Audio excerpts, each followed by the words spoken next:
to meet you.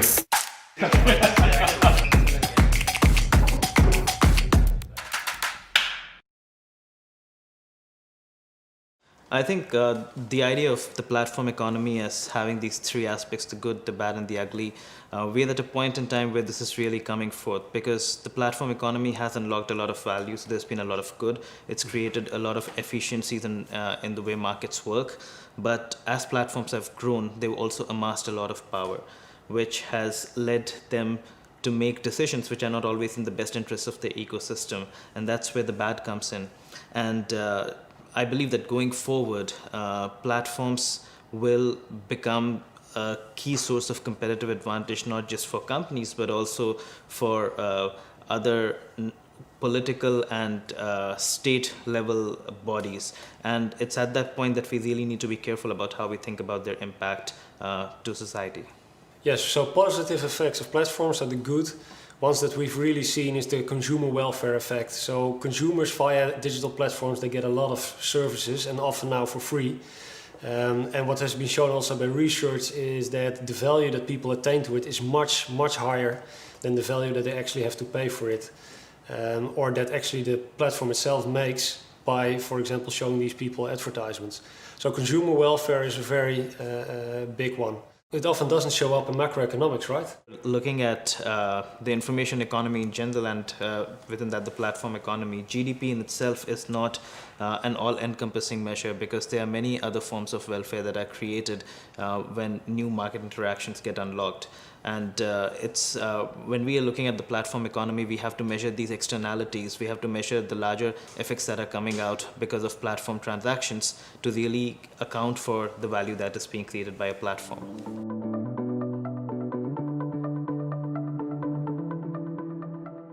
So when we talk about platform externalities, and in particular in the case of platforms, we refer to them as network effects. What exactly happens is that the platform provisions an infrastructure for producers and consumers of value to use.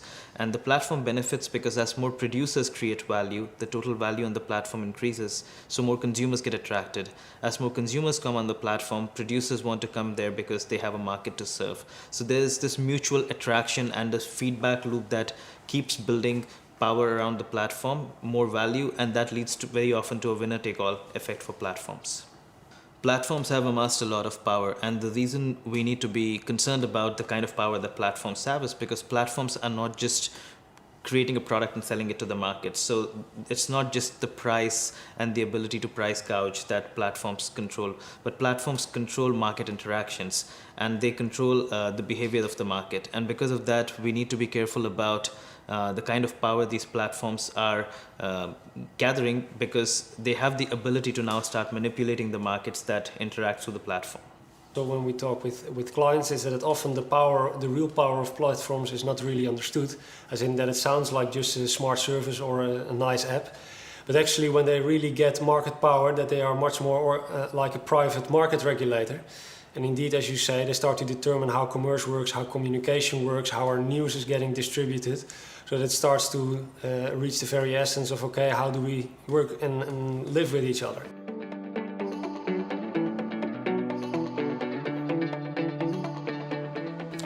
I think today a lot of platform regulation is very binary. The state decides you can either operate or you cannot operate. What is needed, I believe, is that regulators try to understand both the design decisions that go into making a platform and how platforms work, and also the data that explains how the platform is actually operating and the kind of welfare or the negative effects that are coming through because of the platform. And towards this, I would advocate that we need more of open data regulation where platforms share their data with regulators and there's a form of co-regulation that happens between these two parties. Yeah, very clear. And that's also what we recognized in the research is that there's a lot of actions that platforms take in order to make both the market more efficient and to extend their own power at the same time, like gathering more data on users, etc. So we've also found that it's quite hard to get the right regulations in place without destroying the value that they create at the same time, right? Yeah. I think we need a balance because we kind of have these three different families of thought. The U.S. Family of thought is that the market will regulate itself, and in China, on the other extreme, there is a state-owned approach to governing platforms, and in Europe, there's a focus on the individual. I think we need a balance between believing the market will regulate itself and also creating the right regulatory framework for companies that are owned by a single entity but managing these markets in the form of platforms for these companies to be regulated. So we need a combination of that self-governance that the market will bring with the right regulatory framework. So what became very apparent at the Dutch Transformation Forum today in all the discussions is that regulation about data ownership, use, sharing became very important topics, and everyone understood that the way to encapsulate the power of the platforms is by looking at how they use data. And I think there were a lot of takeaways that this was really important to attack, but on the other side there was also a large unclarity within the audience on how to do this still and how to move forward, because there's a lot of intricacies that are very important to tackle when it comes to regulation about data. So that was, I think, a very clear takeaway. We need to think about it from the perspective of competition. We need to think about how do we create competition for platforms, and one of the ways to create that competition is to ensure that the control points that platforms have are well understood by regulators, because platforms own unique aspects because of which they control the users on the platform. And if regulators understand this and ask this to be opened out, then there's an opportunity for more competition to be created. And I believe that's very central to having a more fair and equitable platform economy. Today, the platform economy is very imbalanced when it comes to the geopolitics of it. There's two centers of power, the US and China. What's more important is that is the type of platforms that we are talking about. In particular, platforms that regulate communication and platforms that regulate commerce. These platforms are either in the US or in China. And as these platforms start going global, this is something that we need to really think through in terms of the implications for other countries. We have Alibaba, for example, from China now creating the EWTP, the Electronic World Trade Platform, for which it is signing MOUs with African countries. So there's a very significant geopolitical angle when countries start partnering with companies. We also have countries themselves trying to follow a platform strategy and attract data from other countries and create a position of strength using their position in AI. As we move forward, Europe needs to very carefully think about the role that it plays in this platform economy. Is it just going to regulate platforms that come in from outside? Is it going to create internal competition towards these platforms? Because what we are going to increasingly see is that platforms, as they go global, they are going to create incentives and value propositions for users in different markets to come on board. And it is at that point that Europe needs to think about the role that it will play in the platform economy, whether it will just be regulation or the ability to create new platforms.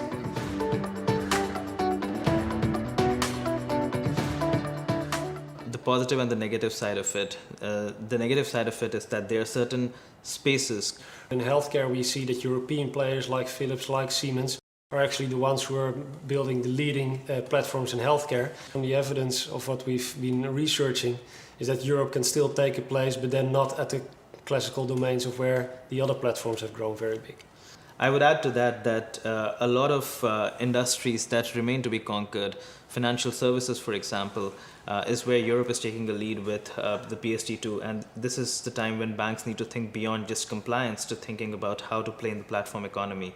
Similarly, there's an opportunity for Europe to think about how healthcare can be standardized and how an open data standard can be created around patient data.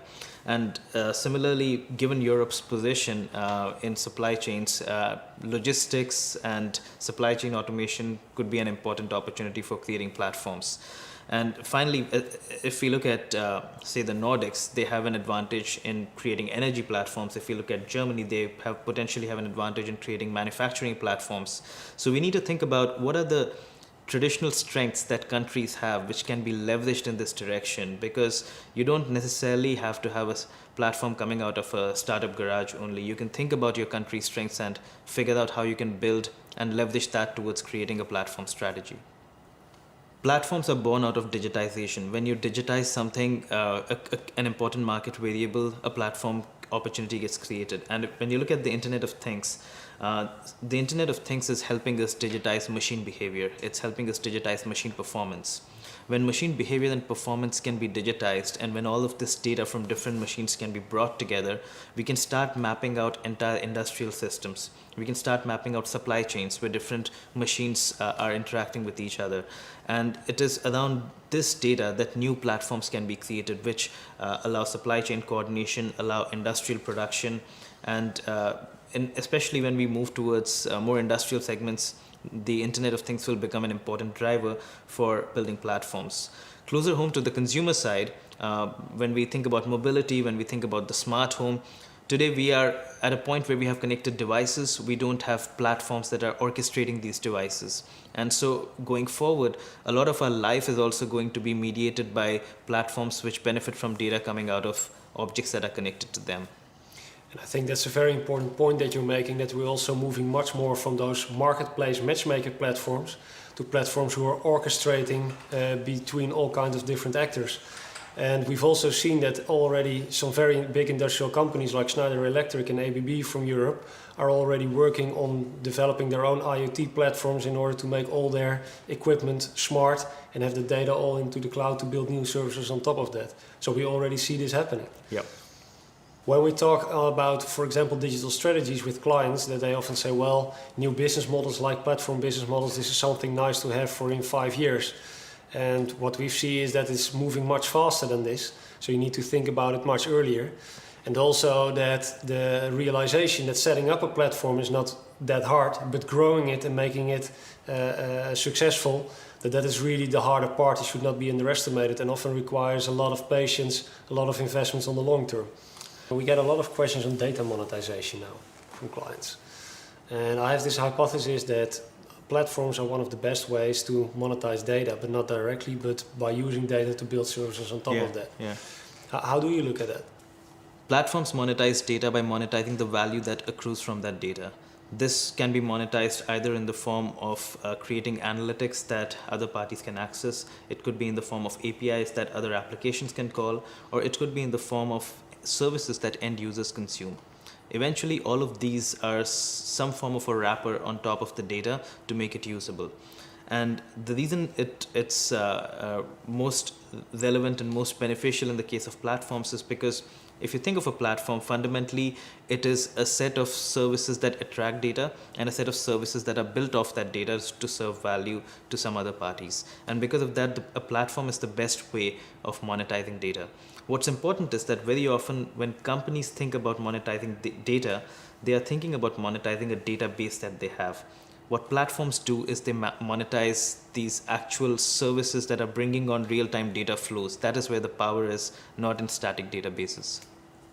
As a CEO today, you need to think about two things. You need to think about whether there is an opportunity for you to orchestrate a larger ecosystem by opening out your business model. Can you create the mechanism by which other partners, other players can work with your business and create value that you can capture? The first part is this: how can you use openness to encourage others to organize around you? The second thing that you need to think about is what role will you play in the platform economy, because building a platform is not the only role. Think about what are the specific platforms you want to partner with. Think about what are the unique capabilities that other platforms will need, which you can provide, and through that establish control on other platforms' ecosystems. So these are the things you need to think through to determine what your future positions for your business model will be. Yeah, and I think as a CEO, you also need to realize that you're already investing heavily in digitization. There is no CEO of a significant company today who does not believe that digitization is important. So as you think about digital transformation, you can transform your channels, you can transform your customer touch points, you can transform your backend, but unless everything works together in a new business model, you don't unlock the value of digital.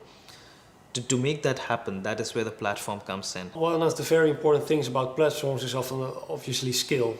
the more you have skill, also the better your proposition is getting. And we've seen that it's very hard to make a platform very large. So whenever incumbent companies are thinking about starting their own platform, we also often see that it would probably make sense to see whether they can make alliances, for example, with competitors or near competitors, to join hands and say we're going to build something together, a platform, before some outside disruptor is going to do it.